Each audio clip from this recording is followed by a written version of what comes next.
almost surgical precision. Joining me now, Dale Ho, director of ACLU's Voting Rights Project, and Zachary Roth, MSNBC national reporter and author of the new book, which is out this week, The Great Suppression, which you should definitely pick up. Dale, let me start with you.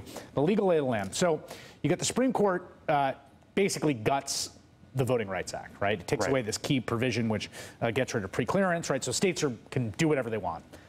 A whole bunch of states immediately, like we're talking like 12 hours later, right? The same day that the decision is announced, Texas announces that its voter ID law, which had previously been blocked under the Voting Rights Act, they're just going to put it right into place.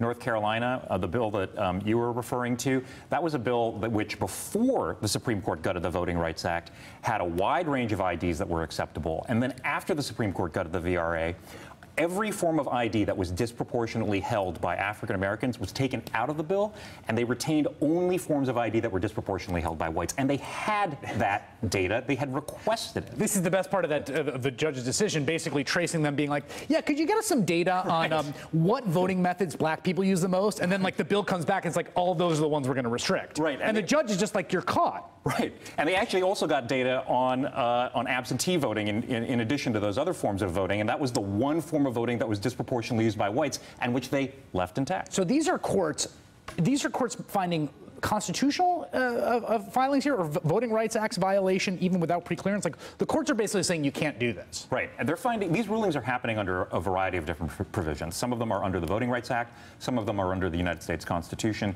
But the common thread here, and which I think is really remarkable, it's judges who've been appointed by Democrats and judges who've been appointed by Republican presidents are just saying enough is enough. Continuity about these, and this has been one of the things the courts have done, I think, pretty well in terms of their fact finding, right? Is in case after case saying, show us the evidence, show us the data, show us the data, show us the data. No one can come up with anything, which is part of why they keep losing these cases. That's exactly why they're losing these cases. In state after state, North Carolina can't point to a single instance of in-person voter impersonation. Not one. Wisconsin, same story. Let's just be clear. A team of lawyers, right? They're paid to go through the record and come up with one so they could justify this law.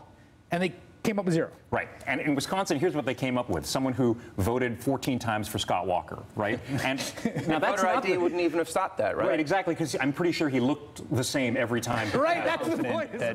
About how things will go this fall. Well, I don't want to jinx anything, but we're, I think, very optimistic about things this time around.